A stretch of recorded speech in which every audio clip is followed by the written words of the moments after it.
Muchísimas. Many thanks. A very good afternoon to everyone. In the case of the plurinational state of Bolivia, education has been affected by the institutional setup that we have. Generally speaking, in 2020, we saw an ending of the school period in a responsible way, but we were then impacted by the pandemic, which we saw impacting the whole world. At that point, the first measure was devolution of the right to student by a new constitutional government in Bolivia, because I think the important thing here is to work in education and to see those who have been the most affected by these different events that I have set forth and that have greatly affected or impacted our educational units. Starting with the government in 2021, when we recovered democracy, our democratic government has been dedicated to economic growth, health, and education, and the right to education as a response to the popular vote for a popular government.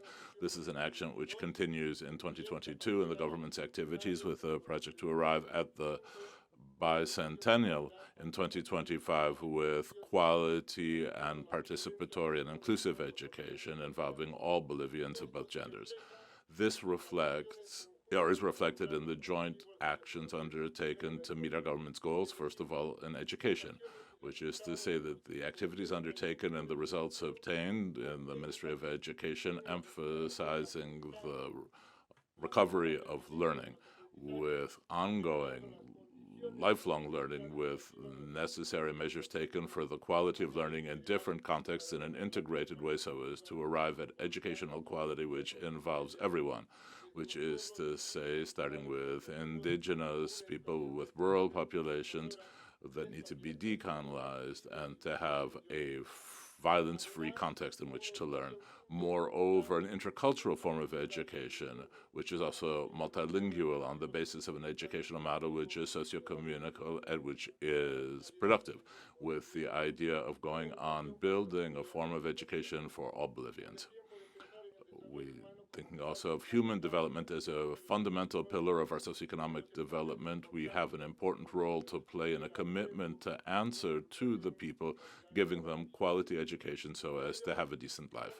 For this reason, we are continuing to develop national and sectoral and territorial consultations so as to update the curriculum in a way that will allow people to go on strengthening in a second phase of the socio-communitary and productive model.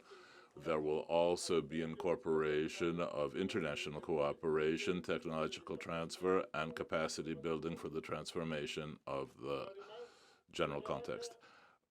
We are also working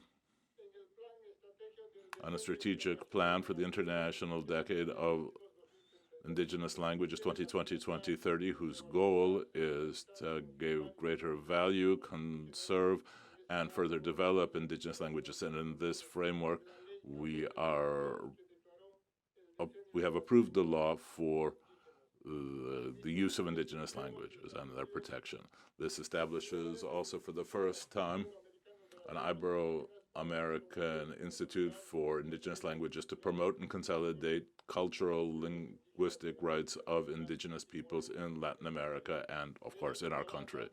For this reason, we are working as a matter of priority on this so as to respond to the most vulnerable sectors of our society who are our indigenous and rural populations. Many thanks.